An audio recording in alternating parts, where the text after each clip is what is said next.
Hello, welcome back to my channel. നിങ്ങൾ ആദ്യമായിട്ടാണ് എന്നെ വീഡിയോ കണ്ടുകൊണ്ടിരിക്കുന്നതെങ്കിൽ എൻ്റെ പേര് ദിവ്യ എന്നാണ്. ഇന്ന് ചെയ്യാൻ പോണത് ഒരു ഫേസ് മാസ്ക് ആണ്. തംബ്നെയിൽ കണ്ടപ്പോൾ മനസ്സിലായിട്ടുണ്ടാവും, റേഷൻ കടല വെച്ചിട്ടുള്ളൊരു ഫേസ് മാസ്ക് ആണ്. എല്ലാവരുടെ അടുത്തുണ്ടാവും. അടിപൊളി ഫേസ് മാസ്ക് ആണ്. നന്നായിട്ട് ഫെയർ ആവും, കോംപ്ലക്ഷൻ വർദ്ധിക്കും. അപ്പോൾ എന്തായാലും ചെയ്ത് നോക്കാം. അപ്പോൾ നിങ്ങൾക്ക് വീഡിയോയിലേക്ക് പോകാം. അപ്പോൾ അതാ നമ്മളിവിടെ കടല എടുത്തിട്ടുണ്ട്. നമ്മുടെ റേഷൻ കിറ്റിൽ കിട്ടുന്ന അതേ കടലയാണിത്. അത് ഞാൻ 1 മണിക്കൂർ വെള്ളത്തിലിട്ട് നന്നായിട്ട് കുതിർന്ന് വന്നിട്ടുണ്ട്. 1 മണിക്കൂർ ഞാൻ കൃത്യം ഇട്ടായിരുന്നു. അതിനുശേഷം ഞാൻ മിക്സിയിലിട്ട് നന്നായിട്ടൊന്ന് അരച്ചെടുത്തിട്ടുണ്ട്. ഒരു 2-3 മിനിറ്റ് അല്ല, ഒരു 2 മിനിറ്റൊക്കെ അരച്ചാൽ മതിയാവും. അതിനുശേഷം ഞാൻ അത് കുറച്ച് ലൂസായി പോയായിരുന്നു. അപ്പം ഞാൻ അതിനുശേഷം കുറച്ച് അരിപ്പൊടിയും കൂടി അതിലേക്ക് ആഡ് ചെയ്ത് കൊടുത്തിട്ടുണ്ട്. അപ്പോൾ നിങ്ങളുടെ അടുത്ത് അരിപ്പൊടിയോ ഗോതമ്പൊടിയോ ഉണ്ടെങ്കിൽ അതിനകത്ത് ആഡ് ചെയ്ത് കൊടുക്കാവുന്നതാണ്.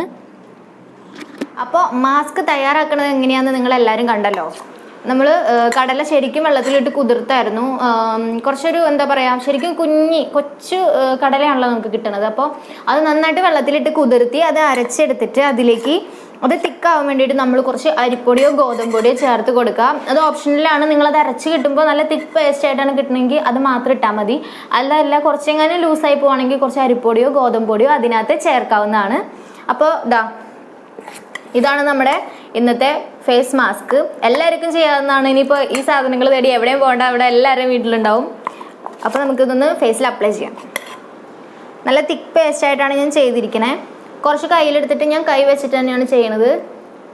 തിക്കായാലേ ഇത് ഫേസിൽ നന്നായിട്ട് ഇരിക്കത്തുള്ളൂ. അതാണ് മെയിൻ കാര്യം. നിങ്ങളിത് ചെയ്യണ സമയത്ത് മേത്ത് വേറെ എന്തെങ്കിലും ഒരു പഴയ ക്ലോത്തോ ഷോളോ അങ്ങനെ എന്തെങ്കിലും ഇട്ടിട്ട് ചെയ്യുക. അല്ലെങ്കിൽ മേത്തൊക്കെ ആവാൻ ചാൻസ് ഉണ്ട് നന്നായിട്ട്. കാരണം കടല ആയതുകൊണ്ട് തന്നെ ഒരു സ്മെല്ലുണ്ട് ഇതിന്. സ്മെല്ല് കളയാൻ നമുക്ക് വേറെ ഒന്നും ചെയ്യാൻ പറ്റില്ല. അത്യാവശ്യം ഒരു ബാഡ് സ്മെല്ല് തന്നെയാണ് കടലയ്ക്ക്. പച്ചക്കടല വെള്ളത്തിലിട്ട് കുതിർത്തി അടിക്കുമ്പോൾ നമ്മൾ കടലമാവിന് അത്ര സ്മെല്ല് നമുക്ക് ഫീൽ ചെയ്യാറില്ല. പക്ഷേ ഇത് നമ്മൾ പച്ചക്കടല കുതിർത്തിയിട്ട് അരച്ചെടുത്തുകൊണ്ട് നന്നായിട്ട് സ്മെല്ല് ഫീൽ ചെയ്യും. ഫേസിൽ എല്ലായിടത്തും നന്നായിട്ട് അപ്ലൈ ചെയ്ത് കൊടുക്കുക. ഞാൻ മിററിൽ നോക്കിയിട്ടാണ് കേട്ടോ അപ്ലൈ ചെയ്യണത്. നന്നായിട്ട് അപ്ലൈ ചെയ്യുക. നന്നായിട്ട് എന്താ പറയുക, ഇത് ഒരു സ്ക്രബ് എലമെൻറ്റും കൂടി ഇതിലുണ്ട്. കാരണം ഈ കടല നമ്മൾ എത്ര കുതിർത്തി അരച്ചാലും അതിൽ ചെറിയ ചെറിയ പാർട്സ് ഉണ്ടാവും. അതിൻ്റെ ഈ തോടുണ്ടല്ലോ, കടലയുടെ തോട്, അത് ഭയങ്കരമായിട്ട് അരയില്ല. അപ്പോൾ അതൊരു സ്ക്രബിങ് എഫക്റ്റും കൂടി നമുക്ക് തരും.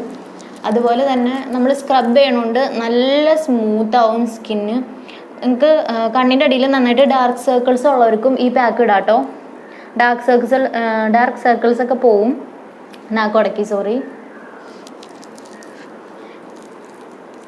നന്നായിട്ട് അപ്ലൈ ചെയ്യേണ്ടത്. നിങ്ങൾ കഴുത്തിലേക്കും അപ്ലൈ ചെയ്ത് കൊടുക്കാം കേട്ടോ. നമ്മൾ എന്ത് ഫേസ് പാക്ക് അപ്ലൈ ചെയ്താലും നമ്മൾ കഴുത്തിലോട്ട് അപ്ലൈ ചെയ്യാന്നുള്ളത് മെയിനായിട്ടുള്ളൊരു കാര്യമാണ്. അല്ലെങ്കിൽ മുഖവും കഴുത്തും വേറെ വേറെ കളറായിട്ടിരിക്കും.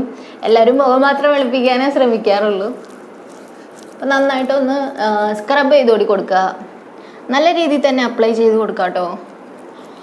ഞാൻ ഈ കടല കുതിർത്താൻ എന്താ പറയുക, ഏകദേശം ഒരു മണിക്കൂർ ഇട്ടായിരുന്നു. 1 മണിക്കൂർ കുതിർത്തിയതിന് ശേഷമാണ് അരച്ചെടുത്തത്. ഞാൻ പറഞ്ഞല്ലോ, ഞാൻ ഈ പേസ്റ്റ് ഒന്ന് തിക്കാക്കാൻ വേണ്ടിയിട്ട് കുറച്ച് അരിപ്പൊടി കൂടി ആഡ് ചെയ്തിട്ടുണ്ടായിരുന്നു.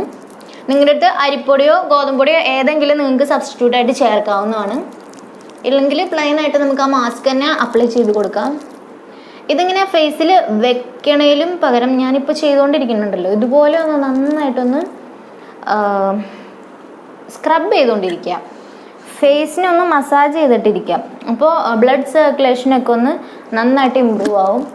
കുറച്ച് കടല എടുത്താൽ മതി കേട്ടോ. ഒരു 10-15 കടല മതിയാവും. ഒരുപാട് ഉണ്ടാവും അത്. മാസ്ക് നമുക്ക് ഫ്രിഡ്ജിൽ വെച്ച് കഴിഞ്ഞാൽ പിന്നെയും ഇനി യൂസ് ചെയ്യാം. ഇത് സ്കിൻ നന്നായിട്ട് എക്സ്പോലിയേറ്റ് ചെയ്യാൻ വേണ്ടിയിട്ട് സഹായിക്കും. ടാനൊക്കെ നന്നായിട്ട് മാറും. കടലപ്പൊടി തന്നെയാണല്ലോ ഇത്. പച്ചക്കടല അരയ്ക്കണമെന്നുള്ളൂ. പിന്നെ മായമൊന്നും ഉണ്ടാവില്ല. നമുക്ക് കിട്ടണ കടലമാവിന് എന്തെങ്കിലും മായം ഉണ്ടോ എന്ന് നമുക്ക് അറിയാൻ പറ്റില്ല. പിന്നെ ഇതൊരു പച്ചക്കടല അരയ്ക്കുന്നതുകൊണ്ട് നമുക്കറിയാലോ. ഞാനിപ്പം ബാക്കി വന്ന മാസ്ക് ഏട്ടൻ്റെ മുഖത്ത് ഇട്ട് കൊടുക്കാമെന്ന് വിചാരിക്കുന്നുണ്ട്. ഞാൻ ഏട്ടനെ വിളിക്കാം കേട്ടോ. വന്ന മാസ്ക് ഞാൻ ഏട്ടൻ്റെ കയ്യിലേക്ക് കൊടുത്തിട്ടുണ്ട്. ഞാൻ വിളിച്ചിട്ട് വന്നില്ല, നാണാവണമെന്ന് പറഞ്ഞു. ഏതെങ്കിലും ഒരു വീഡിയോയിൽ നമുക്ക് വലിച്ച് കൊണ്ടുവരാമെന്ന് ഞാൻ വിചാരിക്കുന്നു. അതൊക്കെ ഞാൻ ഏറ്റു. നമുക്ക് ഏതെങ്കിലും ഒരു വീഡിയോയിൽ ഉൾക്കൊള്ളിക്കാം. പുള്ളിക്ക് സ്വന്തമായിട്ട് ചാനലൊക്കെ ഉണ്ട് കേട്ടോ, ട്രാവൽ മാഡ്. ഇത് യാത്രാഭ്രാന്തനാണ് ഭയങ്കര. ഇപ്പോൾ ലോക്ക്ഡൗൺ ആയിട്ട് വണ്ടി അനക്കാൻ പറ്റില്ല, അതാണ് ഭയങ്കര ഭ്രാന്ത് പിടിച്ച് നടക്കുക. അപ്പോൾ യൂട്യൂബ് എന്ന് പറഞ്ഞുകൊണ്ട് നടക്കുക കേട്ടോ. പാവം, ഭയങ്കര വണ്ടിപ്രാന്തനാണ് ആള്. അതുകൊണ്ട് എനിക്ക് നല്ല സുഖമാണ്, പോകുമ്പോൾ എല്ലായിടത്തും കയറി പോവാൻ കൂടെ. ഇവിടെ ഇരിപ്പുണ്ട്, എൻ്റെ അടുത്ത് ഇരിപ്പുണ്ട്, വരണില്ല. സ്വന്തം ചാനലിൽ കിടന്ന് തകർക്കാനാ ധൈര്യമുള്ളൂ. നമ്മുടെ ചാനലിലേക്കൊന്ന് മുഖം കാണിക്കാൻ പറഞ്ഞാൽ കേൾക്കൂല. എന്തായാലും ഇതിന്റെ ബാക്കി ഞാൻ ആ ഫേസിലോട്ട് അപ്ലൈ ചെയ്ത് കൊടുക്കുന്നുണ്ട്. അപ്പൊ നമുക്ക് ഇന്ന് റെസ്റ്റ് ചെയ്യാൻ വെക്കാം. 10 മിനിറ്റിന് ഇതൊന്ന് ഡ്രൈ ആവാൻ വേണ്ടിയിട്ട് വെക്കാം. ഇത്ര നേരം ഞാൻ സ്ക്രബ് ചെയ്തുകൊണ്ടിരിക്കുകയായിരുന്നു, നിങ്ങൾ കണ്ടായിരുന്നു. ഇനി നമുക്കൊന്ന് ഡ്രൈ ആക്കാൻ വേണ്ടിയിട്ട് 10 മിനിറ്റിന് ശേഷം വീണ്ടും വാഷ് ഓഫ് ചെയ്തതിന് ശേഷം കാണാം. ബൈ. ഹലോ, അപ്പം ഞാൻ ആ ഫേസൊക്കെ നന്നായിട്ട് വാഷ് ചെയ്ത് തന്നിട്ടുണ്ട്. നിങ്ങൾക്ക് ഇപ്പോൾ കാണാൻ പറ്റുന്നുണ്ടോ? നന്നായിട്ട് ചാനൊക്കെ റിമൂവ് ആയിട്ടുണ്ട്, ഫെയർനെസ് ഇമ്പ്രൂവ് ചെയ്തിട്ടുണ്ട്. ഞാനിപ്പോൾ കഴുകിയിട്ട് വന്നപ്പോൾ ഏട്ടൻ്റെ അടുത്ത് ചോദിച്ചായിരുന്നു എന്തെങ്കിലും ചേഞ്ച് ഉണ്ടോ എന്ന്. നല്ല ചേഞ്ച് ഉണ്ട്, 100% ഗ്യാരണ്ടി ഞാൻ തന്നെ തരാണ്. ഇന്ന് തന്നെ നിങ്ങൾ എന്തായാലും ചെയ്ത് നോക്കിയിട്ട് റിസൾട്ട് കമൻറ്റ് ബോക്സിൽ ചെയ്യണം. അപ്പോൾ നമുക്ക് അടുത്തൊരു വീഡിയോ ആയിട്ട് കാണാം. അതൊരിക്കും ബൈ.